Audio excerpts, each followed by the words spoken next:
네, 안녕하세요. 저희 이제 수출입 통관 관련된 첫 시간이죠. 지금부터 이제 관세법에 대해서 이제 배워볼 텐데요. 관세법이라는 것은 저희 FTA 특례법과는 조금 다르게 일반적인 관세에 대한 모든 절차를 담고 있습니다. 그래서 관세법은 좀 특이한 게 관세법에서 모든 행정 절차와 거기에 대한 처분까지도 가지고 있다는 게 좀 관세법의 특징이기도 합니다. 그래서 지금부터 배울 이제 관세법에서는 이제 FTA 관련돼서 어떻게 관세법이 적용될 건지라는 부분도 물론 학습을 할 거지만 통관법적인 절차상의 법으로서 그 절차상에 각각의 수입과 수출에는 절차가 어떤 것들이 있는지, 그리고 특히나 FTA 세율을 적용한 수입과 관련해서는 FTA 세율 외에도 어떠한 세율들이 있는지, 그리고 그러한 세율이 감면은 어떻게 받는지, 그리고 세율은 최종적으로 어떤 가격에 적용이 돼서 최종적인 관세가 납부가 되는지라는 부분들의 전체적인 절차를 한번 살펴보도록 하겠습니다.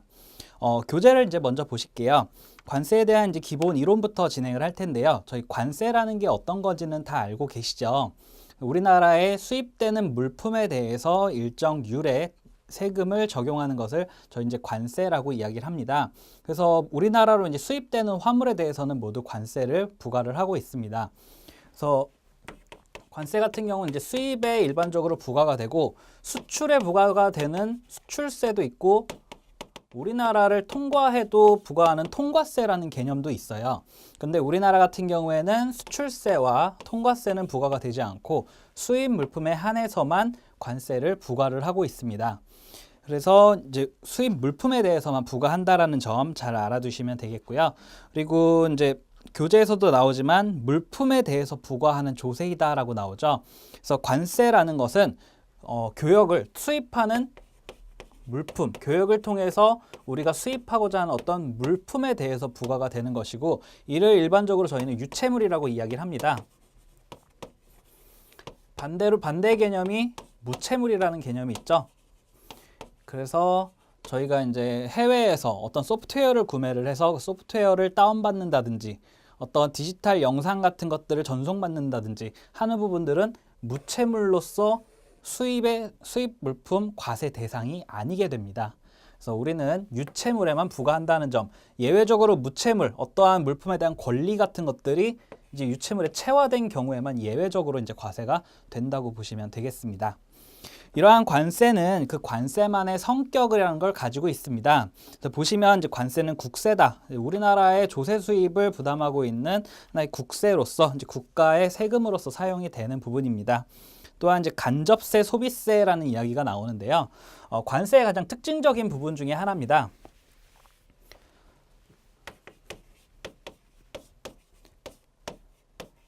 소비세다, 간접세다라고 하는 것은 여러분들도 이제 어떤 마트 같은 데서 물건을 구매를 하시면 구매 영수증을 잘 들여다보시면은 거기에 부가세, VAT 10%라는 부분을 자주 보실 수가 있을 거예요.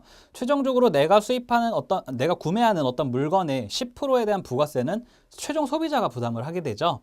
관세도 사실상은 마찬가지입니다. 이 관세라는 부분들은 일반적으로 수입하는 업체들이 이러한 관세를 수입 원가에 적용을 함으로써 유통의 원가로 적용이 되기 때문에 최종적으로는 관세에 대해서는 최종적으로 소비하는 사람이 간접적으로 부담하게 된다는 이야기입니다. 간단하게 예를 들어 볼게요. 제가 1,000원짜리 물건을 구매를 한 수입자가 있습니다. 자, 이럴 때 관세 8%가 부과가 된다라고 하면은 일반적으로 관세를 포함한 가격은 1,080원이 되겠죠. 부가세나 기타 세금을 고려하지 않고 관세만을 고려했을 때 이 수입자가 이 물건을 취득하는 데까지의 들은 원가가 바로 1,080원이 되게 됩니다. 여기에 유통 관련된 비용도 전부 제거를 하고 나서 이 관세만을 가지고 생각해 보면은 실제로 1,000원과 관세 80원 이 묶여서 1,080원을 구성을 하고 있죠. 그리고 이대로 소비자에게 판매가 될 거예요. 여기서 이제 유일하게 붙는 부분만 한 가지만 고려를 한다면 판매자도 마진을 남겨야 되니까 여기에 마진 추가적으로 10%를 남긴다고 가정을 하면은 108원 정도가 이제 플러스가 되겠죠. 그래서 이렇게 유통이 된 최종 제품은 1,188원의 판매가로 최종 소비자에게 판매가 된다는 것이에요. 결국은 요 88원 안에 요 80원의 관세가 그대로 부과가 된다는 얘기입니다.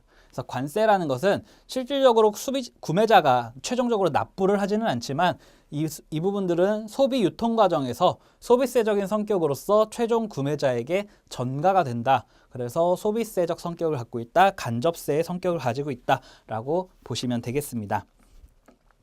자, 그다음 이제 보통세라는 성격을 가지고 있는데 보통세라는 것은 특정한 어떤 목적을 가진 세금이 아니라는 이야기입니다. 예를 들면 요즘 이제 환경적인 이슈가 굉장히 많아서 환경에 대해서 어떤 폐기물 부담금이라든지 특정 폐기물을 처리하기 위한 그 부분들을 분담하기 위해서 그러한 세금들을 특정 목적을 가지고 부과하는 경우들이 있는데 이 관세 같은 경우에는 그러한 목적이 있는 것이 아니고 일반적으로 모두 수입하는 물품에 일반적으로 다 부과가 된다라고 보시면 되겠습니다. 자, 마지막 대물세 같은 경우에는 아까도 이제 말씀을 드렸죠. 우리나라 유체물에 부과되는 물품에 부과되는 관세이다. 그래서 총 5가지의 성격을 보시면 되겠습니다. 자, 그다음 이제 관세의 종류를 좀 한번 나눠볼 수 있는데요.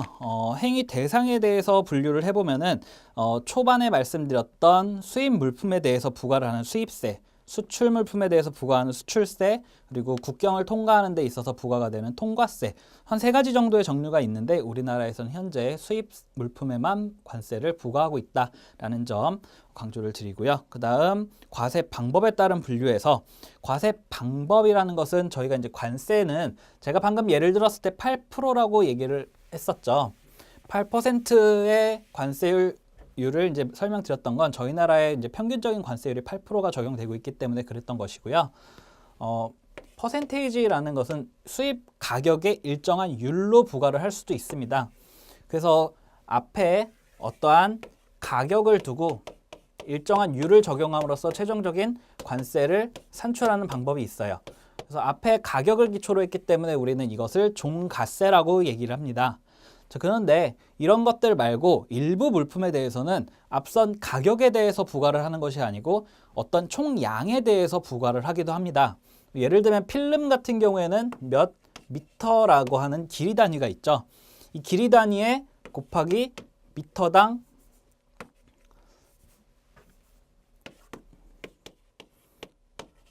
미터당 얼마 이런 식으로 부과가 됨으로써 미터당 곱하기 일정 금액 이런 식으로 부과가 되는 총량에 적용되는 부분이 있습니다. 이런 부분들은 양에 부과가 되기 때문에 종량세라고 이야기를 합니다. 자, 그리고 이 종가세와 종량세 2가지의 선택지를 두고 그 2가지 중에서 더 높은 세율 또는 더 낮은 세율을 선택하게끔 하는 것을 선택세라고 이야기를 합니다. 자, 그리고 2가지를 합산해서 부과하도록 하는 것도 있는데 이를 복합세라고 이야기를 합니다. 그래서 총 4가지 정도의 성격을 볼 수가 있습니다. 4가지 정도로 과세 방법으로 분류를 해볼 수가 있어요. 자, 그다음 이제 관세법 개요에서부터 보시면 관세법의 목적, 저희 관세법 제1조에 나온 얘기입니다. 관세법의 목적은 관세 부과, 징수 및 수출입 물품의 통관을 적정하게 하고 관세 수입을 확보함으로써 국민 경제 발전에 이바지함을 목적으로 한다.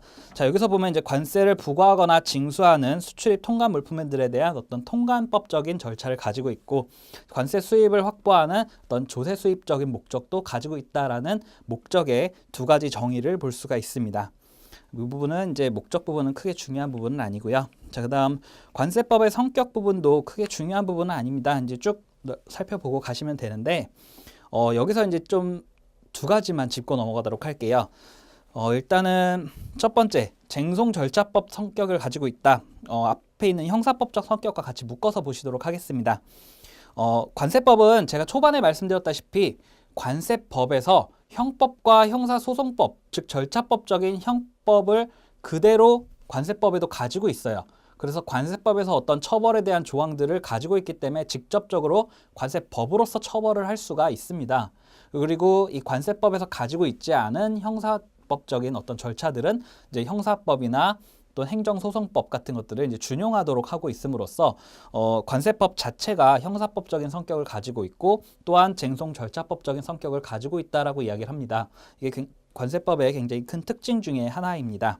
자, 그리고 2번째는 이제 국제법적 성격이라는 부분인데 국제법적 성격이라는 것은 저희가 이제 관세라는 게 우리나라에도 물론 적용이 되지만 다른 나라들도 또 우리나라와 똑같이 수입 물품에 관세를 부과를 하고 있어요. 그래서 우리나라와 이제 다른 국가들 간의 수입에 대한 절차 부분들이 어느 정도 그 절차가 협의가 되어 있습니다. 그래서 우리나라 같은 경우도 예를 들면 이제 관세평가 협정이라든지 또는 HS 협약이라든지 각 기구에서 정한 어떤 협정들에 가입이 되어 있고 그 협정에서 정하는 범주 내에서 절차들을 운용을 하고 있습니다. 그래서 그 절차를 이행하기 위해서 관세법에 그러한 협정들을 절차법으로서 녹여놓은 조항들이 몇 가지가 있는데, 그렇기 때문에 우리 관세법 같은 경우에는 어떤 국제적으로 통용되는 국제법적인 성격도 가지고 있다라고 보실 수가 있습니다. 특히 FTA 같은 경우도 이제 FTA 협정을 적용하기 위해서 이제 FTA 특례법도 만들었을 만큼 이제 국제법을 이행하기 위한 법들이 우리나라에 많이 만들어져 있습니다. 관세법은 특히 FTA뿐만이 아니라 무역 전반, 수출과 수입에 대한 절차들을 다루기 위해서 관세법에 녹여놓은 조항들이 많다라는 점 여기서 말씀을 드립니다. 자, 그다음 보시면 이제 관세법 적용의 원칙 부분이 나오는데요. 여기서 중요한 부분은 이제 소국과세 금지와 신의성실의 원칙 이 두 가지를 좀 주의 깊게 보실게요. 자, 소국과세 금지라는 부분은 일반적으로 그 납세자에게 해석되어 있던 어떤 법적인 조항들을 나중에 그 법이 바뀌었다라고 해서 앞선 행위들까지 부정하고 소급해서 그 바뀐 법을 적용하는 것은 금지한다라는 원칙이에요. 그래서 이 소국과세 금지 원칙으로 인해서 나중에 이제 납세 의무자가 관련된 법들이 바뀌었을 때 이 조항 때문에 보호를 받을 수가 있습니다. 근데 여기서 이제 많이 오해들을 하시는 게 소국과세 금지라고 해서 과거에 위법했던 사항들이 나중에 적발됐다고 해서 소국과세 금지 원칙이 적용된다라고 잘못 이해하시는 분들이 있어요. 그래서 이 부분은 절대 그렇지 않다라는 점, 예전에 있었던 행정 행위에 어떠한 위법적인 사실이 있다면은 이 소국과세 금지의 원칙이 적용되는 부분이 아닙니다. 그래서 일반적으로 모두에게 통용되었던 그 조항이 나중에 법령이 바뀜으로써 그 변경된 조항이 적용이 소급되지 않는다라는 것이지, 앞서서 있었던 부분들이 위법적인 사항들까지 이 부분에 보호를 받지는 않는다라는 점 잘 알아두시고요. 자, 그다음 이제 신의성실의 원칙은 이제 납세 의무자가 어떠한 행위를 하는 것은 신의성실에 입각한 행정 행위여야 한다라는 부분입니다. 신의성실의 원칙이라는 것 때문에 납세 의무자가 신고하는 어떤 관세 부분들, 신고하고 납부하는 관세들은 일단은 다 맞게 잘 계산했다라고 해서 그 심사는 사후에 하게 됩니다. 이로써 우리나라는 신속한 관세 행정 행위가 가능해지는 것입니다. 그래서 신의성실의 원칙도 이제 굉장히 중요한 관세법상의 원칙이라고 보시면 되겠습니다. 자, 그다음 나와 있는 세관공무원의 재량의 한계 부분은 저희 이제 법이라는 게 모든 조항들을 다 디테일하게 다룰 수가 없어요. 그렇기 때문에 법에서는 일부 이제 납세 의무자나 또는 과세관청에 일부 재량 행위를 남겨둡니다. 특히 과세관청에 재량을 남겨둔 것들은 이 부분들의 재량이 남용될 경우에는 올바른 관세 행정이 이루어질 수가 없기 때문에 이러한 재량권의 재량을 행하는 것도 어떤 직무의 범위나 과세 형평에 있어서 맞춰서 그 범위 내에서 진행이 돼야 된다라는 점을 다루고 있는 부분입니다. 자, 그다음 보시는 내용은 이제 내국세 부과와 징수 부분인데, 이 부분이 좀 굉장히 중요한 부분입니다. 네, 저희가 아까 이제 종가세, 종량세 부분을 말씀드렸는데, 우리나라에서 수입되는 대부분의 물품은 이제 종가세가 부과가 되고 있습니다. 그래서 앞으로 설명드리는 부분도 대부분 이제 가격을 기초로 예시를 들어서 설명을 드릴 거예요. 지금도 보시면 이제 1,000원짜리 물건을 수입을 했다라고 가정을 할게요. 여기서 대략적인 관세 8%가 부과가 된다라고 하고, 또 내국세, 부가가치세인 10%가 이제 부과가 된다라고 가정을 할게요. 자, 관세에 대한 과세 표준은 일단 다른 기타 요소를 배제하고서 이 가격만 놓고 봤을 때는 1,000원이 관세의 과세 가격이 됩니다. 네, 과세 가격이라는 것은 그 세율을 적용할 최종적인 가격을 이야기를 합니다. 그래서 최종적인 가격은 지금 1,000원이 되게 되겠고요. 부가세 같은 경우에는 조금 다르게 1,000원에 직접적으로 바로 부과가 되는 것이 아니고, 부가세의 과세 표준은 이 1,000원에 관세 8%가 부과가 되죠. 그러면 80원이 부과가 됩니다. 이 80원을 더한 1,080원이 부가세의 과세 표준이 됩니다. 따라서 앞서서 적용했던 이 관세의 계산이 잘못되면 그 뒤에서 부과되는 부가세 역시도 그 계산이 잘못된다는 점이에요. 그래서 저희가 FTA 세율을 적용을 할 때에도 일반적으로 관세에 영향을 미친다, 관세에만 영향을 미친다라고도 생각할 수 있는데 실질적으로 FTA 세율을 적용할 때 이 부분에서 잘못 적용이 된다면 그 후단에 부가가치세 계산도 잘못된다라는 점이 굉장히 중요한 포인트라는 것입니다. 자, 그리고 지금 이제 말씀드리고자 하는 것은 내국세 부가 징수 부분은 일단은 관세를 납부할 때 부가세도 같이 납부한다는 점이에요. 그래서 수입 물품에 대해서는 이제 세관에 그 관세를 납부를 하게 되는데 이때 납부하는 돈이 관세뿐만이 아니고 내국세 부분도 같이 포함해서 한꺼번에 부가 징수를 한다라는 점, 이 부분 잘 알아두시고요. 내국세라는 부분은 이제 앞서서 부가가치세를 예를 들었지만 부가가치세 이외에도 지방소비세라든지 어떤 개별소비세 또는 주세 또는 교육세, 농특세라는 부분들 여러 가지가 있습니다. 그래서 이러한 기타 내국세들도 다 관세와 함께 부과가 된다라는 점 잘 알아두시기 바랍니다. 그래서 사실 내국세라는 부분은 실질적으로는 이제 국세청 쪽과 관련이 되어 있고 관세청과는 이제 관련이 없기도 한데 예외적으로 수입 물품에 대해서만 이 내국세를 관세청에서 징수를 하게 되는 것입니다. 그래서 이 부분이 좀 굉장히 특이한 점이라는 거 좀 강조를 드립니다. 자, 다음 넘어갈게요. 다음 넘어가시면 이제 용어의 정의 부분이 나옵니다. 용어의 정의에서는 일반적으로 수입과 수출에 대한 정의가 나오는데요. 이 부분이 사실 문제로 출제하기가 굉장히 좋은 부분이에요. 왜냐하면은 그 정의라는 부분들을 예시를 몇 가지를 들고 있고 그 예시가 이제 4가지에서 5가지 정도가 나오기 때문에 이 부분들 이제 지문으로 만들기가 굉장히 좋죠. 그리고 정의라는 부분이 또 특히나 이제 수출과 수입을 규정하는 조항이다 보니까 이 부분을 좀 정확하게 알아두셔야 뒤에 있는 내용들을 좀 이해하기가 쉽게 됩니다. 그래서 첫 번째 수입에 대한 부분을 보실게요. 수입이란 외국 물품을 우리나라에 반입하는 것을 말한다. 또는 이제 보세구역이나 보세구역으로부터 반입하는 것, 그것도 포함한다라는 것이고 우리나라에서 소비 또는 사용하는 것을 포함한다라고 하고 있죠. 그래서 지금 괄호 안에 보시면은 운송수단 안에서 소비 또는 사용하는 것을 포함하며 관세법 제239조 상의 어느 하나 부분들은 제외한다라고 하고 있습니다.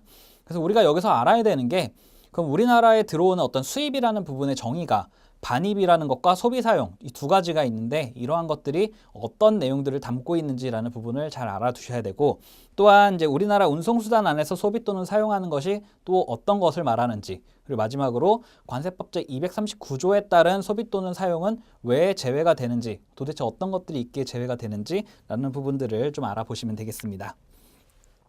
자, 일단은 수입의 정의에서 수입 물품이 외국 물품을 우리나라로 반입하는 것이라고 했기 때문에 외국 물품에 대한 정의를 먼저 하도록 할게요.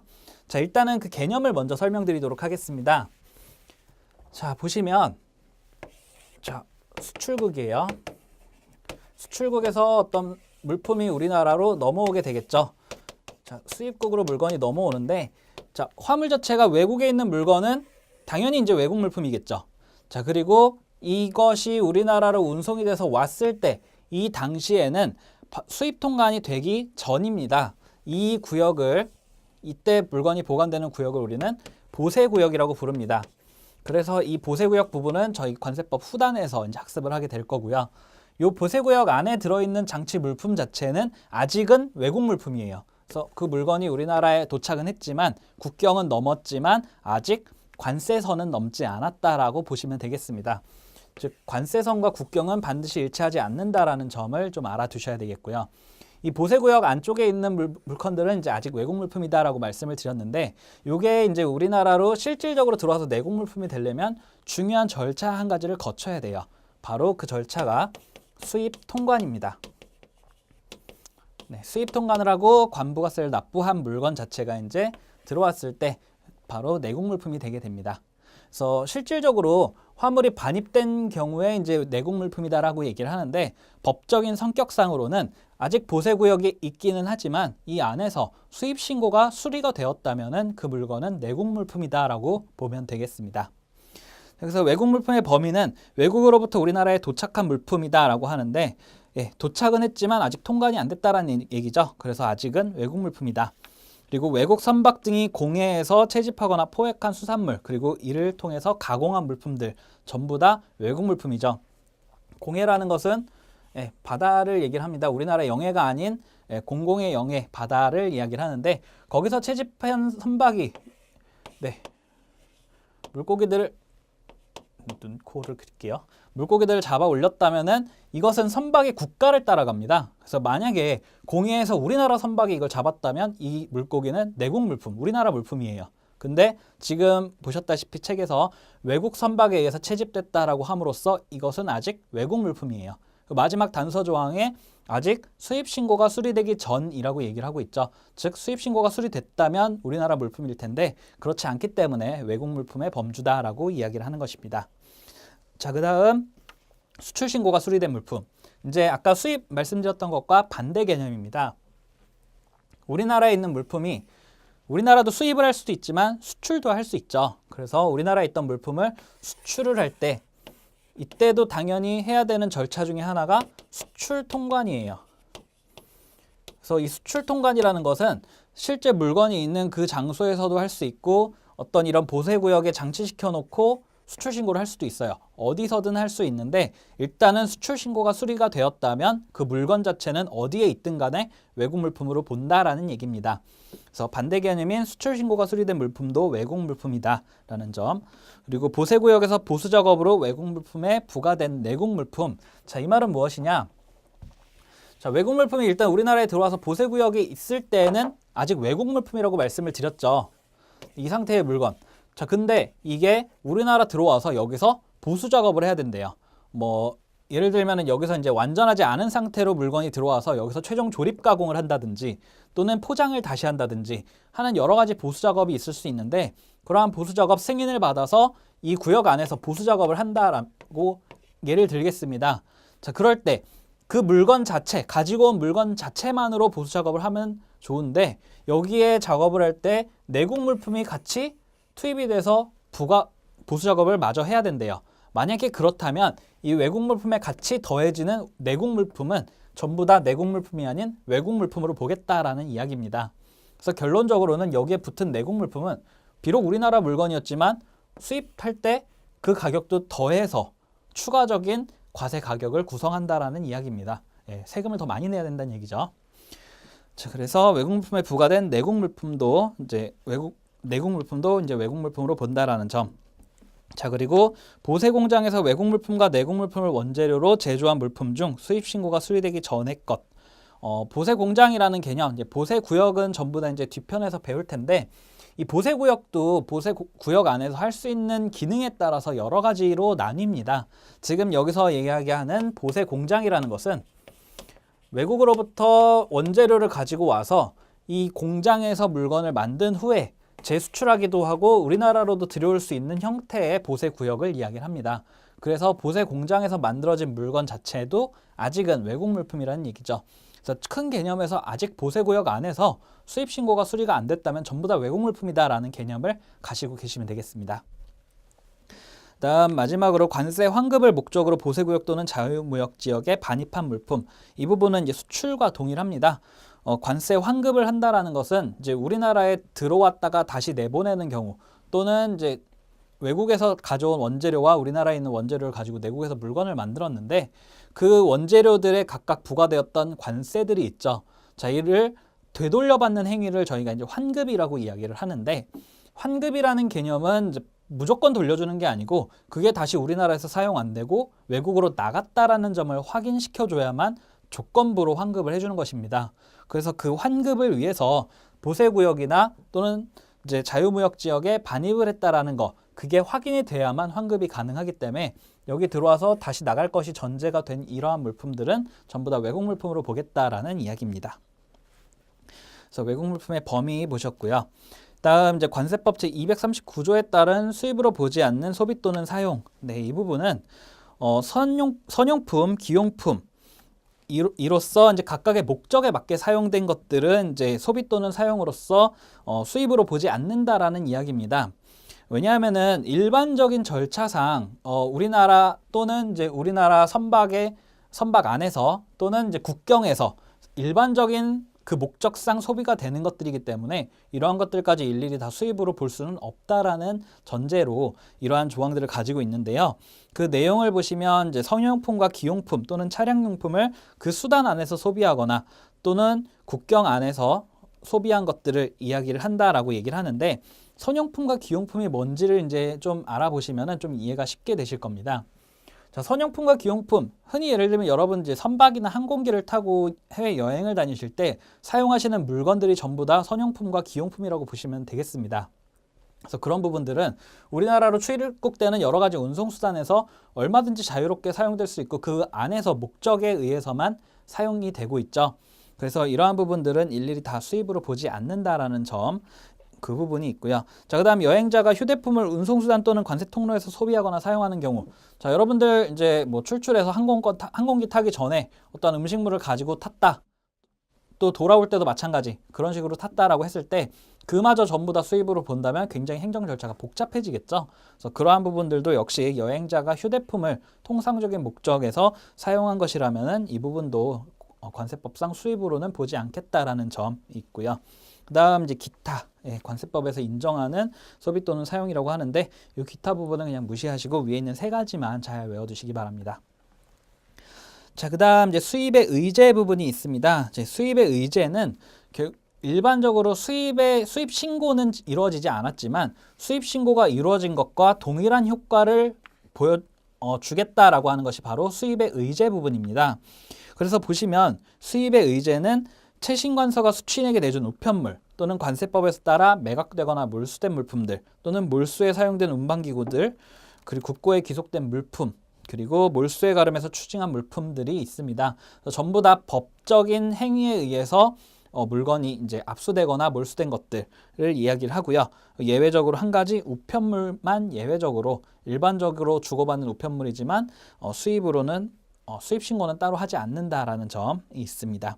우편물은 사실 좀 주의하셔야 될 게 모든 우편물에 이렇게 수입 신고를 하지 않아도 되는 것이냐, 그렇진 않습니다. 그래서 저희가 이제 해외 여행을 나갔을 때 따로 붙이는 짐들을 이제 별송품이라고 이야기를 합니다. 그래서 그 물품들이 해외를 나갔다가 내가 기념품으로 하나 좀 사고 싶은데라고 하다 보니 캐리어가 너무 무거워졌어요. 그래서 이거를 그냥 따로 하나 우편으로 붙였다라고 한다면 그러한 부분들은 개인 우편물로서 취급이 될 수가 있습니다.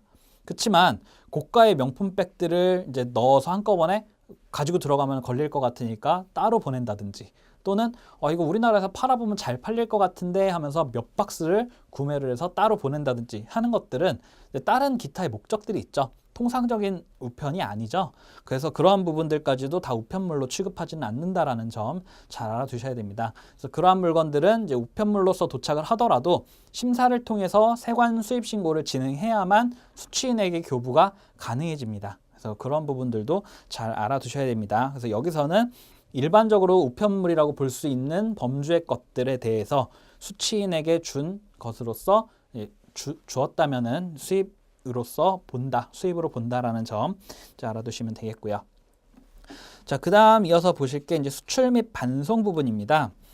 수출이라는 부분은 이제 내국 물품을 외국으로 반출하는 것, 즉 우리가 여태까지 했던 수입에 대한 개념과는 완전히 반대의 방향이죠. 그래서 아까 이제 잠깐 수출 신고에 대해서 말씀을 드렸는데 수출 신고가 수리된 것은 외국 물품이 돼버리죠. 자, 그럼 반대로 수출 신고가 수리되기 전의 것은 당연히 내국 물품이죠. 거기서부터 출발하시면 되겠습니다. 그래서 보시면 우리나라에 있는 물품으로서 외국 물품이 아닌 것, 이것은 전부 다 내국 물품이다라고 범주를 들고 있고, 자, 아까 개념 말씀드렸어요. 우리나라의 선박이 공해에서 채집한 어류들, 자, 그런 것들은 전부 다 이제 내국 물품이다. 왜냐하면 우리나라 선박이 취득했기 때문에, 채취했기 때문에. 그다음 입항전 수입 신고가 수리된 물품. 자, 입항전 수입 신고라는 것은 아직 우리나라에 도착은 안 했어요. 그래서 안에서 이제 앞으로 들어올 건데 화물이 너무 급하다 보니까 우리나라에 아직 도착 안 했지만 일단은 내가 먼저 신고하겠다라고 신고부터 먼저 해놓겠다라고 하는 게 입항전 수입 신고라고 하는 예외적인 절차입니다. 그래서 물론 이제 이게 도착 예정이 세관에 이제 등록이 되어야만 신고가 가능하긴 한데, 그래서 곧 입항할 예정인 화물에 대해서만 가능한 것이고요.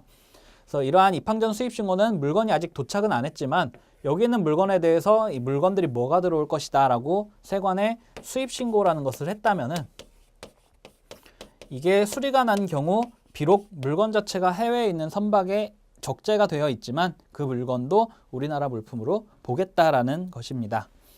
그래서 이미 이제 여기까지 보신 분들 좀 아시겠지만 수출 신고가 수리되었느냐, 수입 신고가 수리되었느냐, 이 두 가지를 기점으로 물품의 성질이 바뀐다라는 점을 좀 많이 이제 느끼셨을 거예요. 그래서 그 뒤에 나와 있는 것도 수입 신고 수리 전 반출 승인을 받아서 반출된 물품. 요거 이제 조금 예외죠. 수입 신고가 수리되진 않았지만 물건을 반출해도 된다라고 승인을 받은 물품이란 얘기입니다. 사실은 이제 이러한 부분들. 수리 전 반출 승인이라는 것은 수입 신고와 동일한 효과, 수입 신고 수리와 동일한 효과를 주기 때문에 그런 것이고요.